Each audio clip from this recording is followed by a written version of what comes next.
All right, guys, so we are talking about savings plans and investments today. Now, in the video, we're going to mostly cover the math. We're going to talk about the formulas that we use and how to use them and what they'll get for us. In class, we'll talk a little bit more about savings plans themselves and a little bit more information that way. Okay, so before we kind of talked about compound interest and how you could take a big chunk of money, put it in the bank, and earn interest off of it.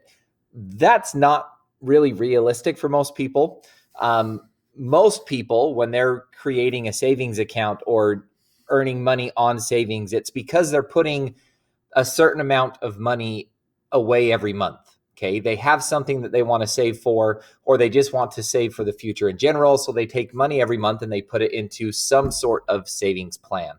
We're not going to get into a lot of details of the different types. You'll cover that with Mr. Thorley this year.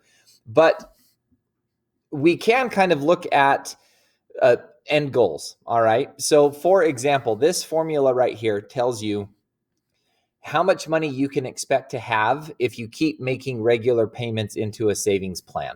So, it kind of outlines what each part of this formula stands for. The A stands for your accumulated balance, or sometimes we call that future value. Sometimes you'll see it as an FV. So what that is saying is this is the value that you will have if you make these payments for this amount of time. Okay. So this is our future value. PMT just stands for payment, just like it sounds.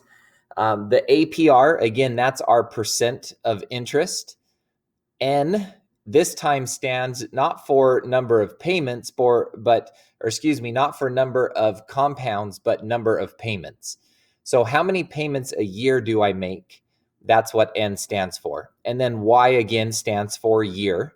How many years are you going to be making that payment? Okay.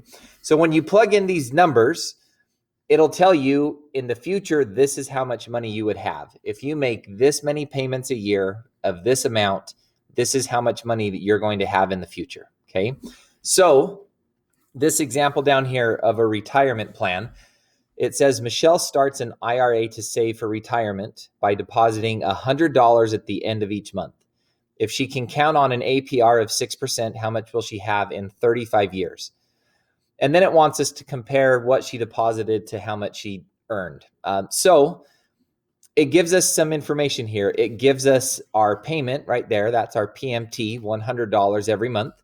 It gives us our APR. That's our rate. That's our interest rate of 6%. And it tells us how many years, 35 years, she's going to be depositing money.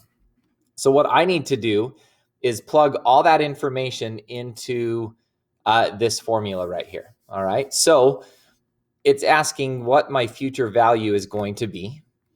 And my PMT, my payments are $100 times. Now we got to be really careful later when we put this in the calculator. There's brackets and fractions all over the place. So we have a bracket with 1 plus our APR, 0.06. Remember to write it as a decimal, divided by N. Now remember, those are how many payments per year. So she's going to make a payment every month. So that's going to be 12 payments per year. And then that is raised to the number of payments per year, which is 12, multiplied by the number of years, which is 35. And all of that is subtracted by 1. And then I can close my bracket and divide by my APR over N. Divide by 0.06 divided by 12. Remember, my interest rate divided by the number of payments that I'm going to make. Now, all of this information, I can plug it into my calculator and it's going to give me my future value. How much money, well, not my future value, Michelle's future value. It's her money, not mine. So when you plug it in, be really careful. It might be beneficial to use you can either do this part by part. You can kind of do the order of operations. You can do the 12 times 35, add these together, raise the exponent, follow those order of operations. Or when we put it in our calculator, we can be really careful that we just put it in the correct way. So on top, I'm going to have a parenthesis, 1 plus 0.06 divided by 12. And that is going to be raised to the 12 times 35. And then I'm going to subtract 1 from that. So that's everything on top. Everything on the bottom is just 0.06 divided by 12. Okay. Now, putting it in the fraction bar like this does the parentheses for me.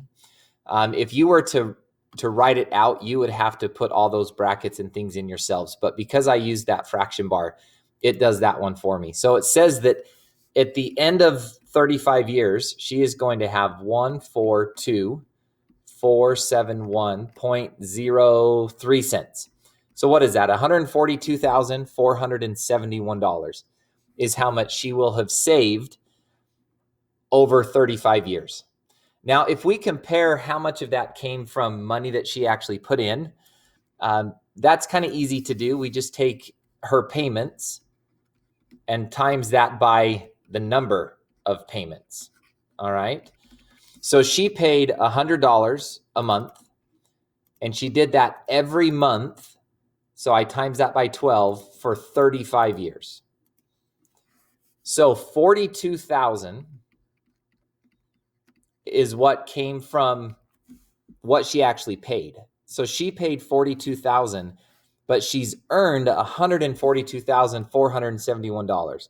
So that means that she's earned what, $100,471.03 in interest. That's a lot of money for paying $100 a month into a savings account. After 35 years, you've earned $100,000. That's a pretty good boost to your savings account right there. All right. So a lot of times when people are kind of doing this savings plan thing, they have a goal in mind, whether they're saving up for a trip or for Christmas presents or for retirement or college or money for their child to go to college. A lot of times they have something in mind that they want to save money for. Okay. So a lot of people, rather than wanting to know how much they're going to have in a certain amount of time, they want to know how much they need to save every month to end up with what they want. Okay. So for example, this one here talks about saving for college. It says when your child's born, you set a goal of building a $100,000 college fund in 18 years by making regular monthly payments or deposits. Assuming an APR of 3%, calculate how much you should deposit monthly. And then it wants to know how much of that final value came from deposits and how much from interest. So this time we have our end goal in mind. We have what we want to end with. We've got this A. We've got $100,000. We know what A is. What we're looking for is the payment. And in order to do that, we have to get payment by itself. We can use this same formula, but we have to solve for the payment, which really isn't as hard as it sounds. Let me erase a little bit of this right here. All we have to do is move this and this to the other side with my A, with my future value. So in order to do that, to get rid of, remember there's this fraction bar, to get rid of the divide by APR over N, I've got to multiply both sides by APR over N, which is why down here, you see that I have APR over N multiplied by A, because I take this and I move it to the other side by multiplying. The top, I move to the other side by dividing by that whole big messy 1 plus APR over N raised to the NY minus 1. I have to divide both sides by that big bracket, which puts it on the bottom. And so I come up with a new formula. To figure out my future value, what payment do I need to make? Okay, I know what I want my future value to be, but I want to know how much money I should be saving each month. Okay, so the first way that we can do this, we can do exactly what we did before. We know the future value is 100,000. We know that the years are 18. The interest rate, my APR, is 3%. And we're going to make end of month deposits. So I'm going to make 12 deposits every year. And I can just plug that information into this formula down here.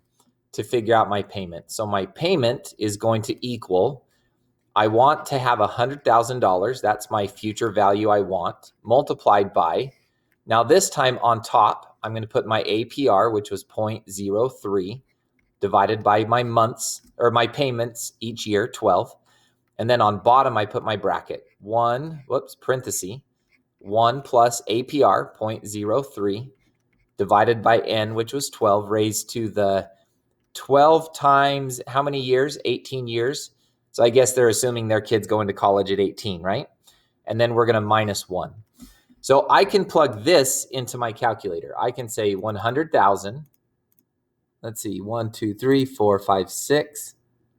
So 100,000 times, I'm going to go ahead and just make my fraction bar right here. On top, I'm going to have 0.03 divided by 12. And then on the bottom, to appease those that don't like that I typed it in that way, we can go ahead and use brackets here and then a parenthesis and say 1 plus 0.03 divided by 12. Close my parenthesis, and I'm going to raise that to the 12 times 18. Well, let's stick with our parentheses. Raise that to 12 times 18 just so you can see what it looks like. And then I've got a minus 1. And then I can close my brackets. Okay. So I've got this parenthesis raised to this power. I've got my brackets, and then I minus 1. So when I hit enter, it tells me that I need to make payments of $349.72 if I'm rounding to the nearest penny. If it was me, I would round that up to 73 cents because by rounding down, I'm actually going to come up a little bit short. But I'm guessing that it's going to ask us to just follow the rounding rules. So we're going to say $349.72. That's how much they would need to save every month in order to end up with $100,000. Okay. Now we can also do this on our calculators. I'm going to kind of just go through this really quick, but it's something that we're going to use. I think it's worth taking the time because we're going to use this a lot in the next couple of lessons. You have this program on your calculator. For those of you using the TI-84, it's on the app and it's also on the actual calculator. If you click on APPS and go to Finance, which is your first option, and what we want is the TVM solver. So we're going to click on APPS, Apps, and then we're going to click on Finance. And then we want number 1, the TVM solver. What TVM stands for is time value of money. And what's cool about the time value of money is it gives us these 1, 2, 3, 4, 5 boxes, 5 bits of information. And if we fill in 4 of those, it will tell us the 5th one. It'll find it for us. So for example, N, this is the number of payments or deposits. So that's the total number of payments or deposits that you're going to make into that account. The interest, that's just our interest rate, but be careful. Don't write it as a decimal. Write it as a percent, but then don't forget to divide by your number of payments per year. This right here is the annual percentage rate. So you might need to do the APR divided by N for this box. But in this case, APR, write it as a percent, okay? PV stands for present value, or in other words, how much do you have right now in that account? Or how much do you owe? We're going to use that on mortgages. How much do you owe on that account? Payment, PMT, is the payment amount. And FV is our future value. Okay, so this same problem, if I'm looking for payment, how many payments or how much I have to make, I'm going to leave that 0. But my N is going to be my number of payments. So for 18 years, I pay every month. So 18 times 12. So there's 216 payments. My interest rate is 3%, but I have to divide that by 12. Don't forget to divide that by how often you earn the interest. So 0.25. My present value to begin with is 0. My payment is what I'm looking for, so I'm going to leave that blank. And my future value, the amount of money that I want to save, is 100,000. Now, here's what's kind of cool. You go up to payment because that's what I'm looking for. And if I hit alpha solve, it's going to tell me that I need to save 34. That's not right. We needed to save 349. So where is my... Oh, it's because I'm only saving my future value. I forgot a 0. It's 100,000. So let's go alpha solve. See, it works if you put in the right numbers. My payment is 349.72. It's a negative because that's how much I need to spend. That's how much I need to deposit each month. That's money going out. So I'm going to put in $349.72 every month.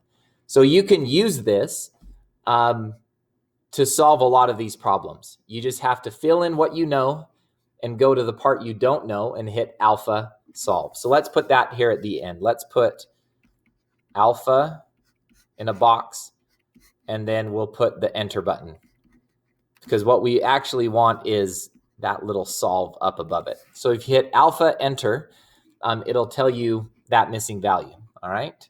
Okay. Comfortable retirement. I love this question, especially because of how, the interest rate's a little bit exaggerated, but I think it's a good question still. It says you would like to retire 25 years from now and have a retirement fund from which you can draw an income of $50,000 every year. So what they mean is you want to have a big enough amount of money that every year you can take out $50,000 forever, which means that $50,000 is going to represent the percent that you earn every month from your interest. Okay. So what you want to be able to do is have such a big amount that the interest earns you $50,000 every year. So what we need to do first is figure out, well, if I want to earn $50,000 every year, what amount do I need in this savings account? So I know that 50,000 represents my yearly interest of 7%. So my 7%, 7 over 100, the 50,000 is my 7% of my total amount that I don't know. So I'm just going to cross multiply, divide by 7. So I'm going to take, let's get out of here. Let's go 50,000 times 100 divided by 7. And it tells me that I need, how much do I need? $714,285.71. That's how much I need in my bank account to earn $50,000 every year in interest, which I think is feasible. Again, that interest rate is pretty high. That's like record-setting high. It would be really hard to have that high of an interest rate. But if you could, you'd be surprised how easily you can come up with this. So what it's saying is, in 25 years, you want this amount in your account. Okay, so what are your payments? What payments do you need to make so that you can have that amount? So if we do this by hand, I'm looking for my payment. If I want to end with $714,285.71. So this is, remember, my future value. That's how much I need to earn $50,000 every year. So I need to times that by APR. Well, my APR is 0.07, and I'm making monthly payments, so I divide by 12. And then on the bottom, I have 1 plus 0.07 over 12. Raised to the 12 times, I want to retire in 25 years. So 12 times 25, all minus 1 in a bracket. So in my calculator, I would put 714,285.71 times, I'm going to put my fraction just so we can see the difference here, On top, we have 0.07 divided by 12.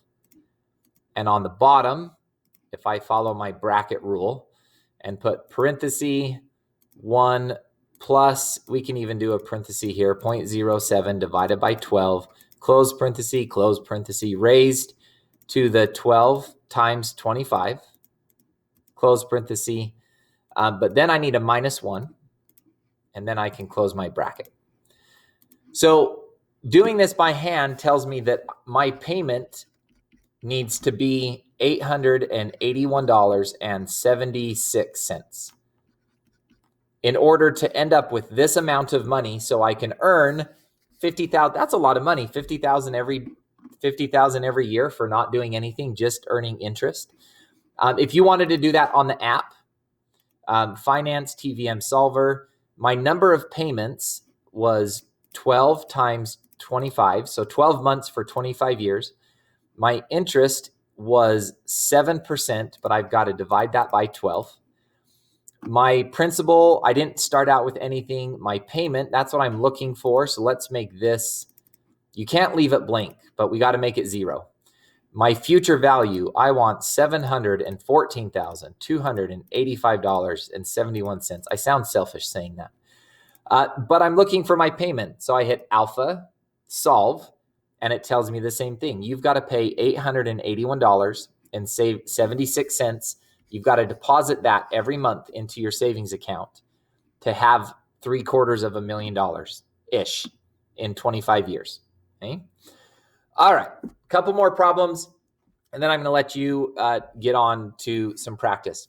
A total and annual return. So it would be nice in real life if you had an account that just always gave you 7% forever. The truth is that value changes a lot. The amount of interest that you're going to earn goes up and down, especially if you're investing in something like the stock market. That percent of interest changes all the time. So one thing that we like to be able to do is look and find, all right, if I'm investing into something that changes a lot, what was my total return? Like on average, how much did I earn in interest each year? So that's kind of what this is looking for. The annual return is what your average interest rate was. The total is the total percent of interest that you earned over the whole chunk of time. So to find your total return, it's just like a formula we've used a lot so far. You take your accumulated balance. So this is how much you've earned minus your principal, your starting amount. You divide that by the principal. And then again, don't times by 100%. I don't know why this book does that. You times by 100, and it will give you an answer in a percent. Okay. So in this example, you invest $3,000 into Clearwater Mutual Fund. Now, a mutual fund takes your money and invests it for you. Okay. So over 4 years, your investment grows in value to $8,400. So that's what it's grown to. This is what it started as. And you want to know, how much interest am I actually earning? Okay. So your total return, your total interest is A minus P. So my earned amount minus my starting amount, all divided by my starting amount. And then I can times it by 100 to get my percent. So if I go back to my calculator here and I do on top 8,400 minus 3,000 divided by 3,000, enter, and then I'm going to times by 100. So that says that I earned 180% interest in that total amount of time. That doesn't mean I earned 180% every month or every year. That means total, my total return is I've earned 180% what I invested. That's a pretty good return, right? That's almost tripling, because if you earned 200%, that would be like tripling your money, because you're earning 200% of your original amount. And then it asks, what is your annual return? So if this is what I earned total, 180%, to figure out my annual return over those 4 years, what I'm going to do is I'm going to take my starting amount and put it on the bottom, my principal. On top goes the amount that I have earned, or I guess my new amount, not how much I've earned, my new total goes on top. And then I raise that to the 1 over the number of years. Okay, and then don't forget to minus 1. So in my calculator, if I do, I have $8,400 now. I started with $3,000, but I've got to raise that to 1/4. And then I've got a minus 1. Okay, when I hit enter, it gives it to me as a decimal, 0.29. So again, if you want to times by 100, I know right here it says multiply by 100%. Don't multiply by 100%. That's multiplying by 1. Multiply by 100, and you'll get 29.36%. So what that means is each year you earn 29% interest on what you started with. That's huge compared to the last one we were talking about 7% on a savings account being really big. Well, this guy just earned 30% every year. That's a really large amount to be earning. He did really well in his mutual fund. Or in other words, the people managing his money did a really good job investing it. Okay, last example. What happens if you lose money? We're going to use the same formulas. You purchased shares in newweb.com for $2,000. 3 years later, you sold them for less, $1,100. So my total return, it's now worth $1,100, but I started at $2,000. And then if I times by 100 to get my percent, so I've got, not 0, 1,100 minus 2, wow, buttons are hard, minus 2,000, all divided by 2,000. And then I'm going to times that by 100. And notice I get a negative number. That's because you lost 45% of your money, right? You lost 45% of what you started with. And if I wanted to know, well, how much did I lose each year? So what was my annual return? I would take my new amount, 1,100, divide it by my starting amount, 2,000, and then we're going to raise that to the 1/3 because this was only for 3 years. So I'm going to take 1,100 divided by 2,000, and we're going to raise that to the 1/3.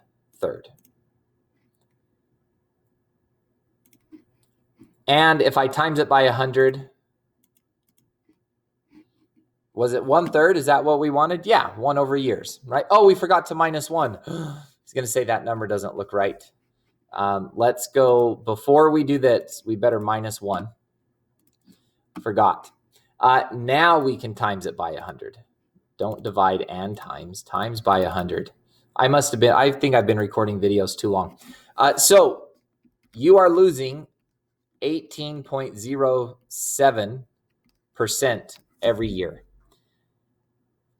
So your investment didn't do quite as good as our first guy's mutual fund, right?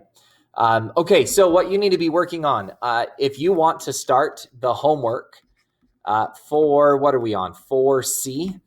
Actually, you know what? This one, I do need you to just do the whole thing at home. If you have questions, come to class. I'll answer questions about those homework problems. But remember, because we took the test in class, we're not going to have a day to spend working on this assignment in the class. So this is something you do need to get done at home. In fact, before you come to the next class period, you also need to watch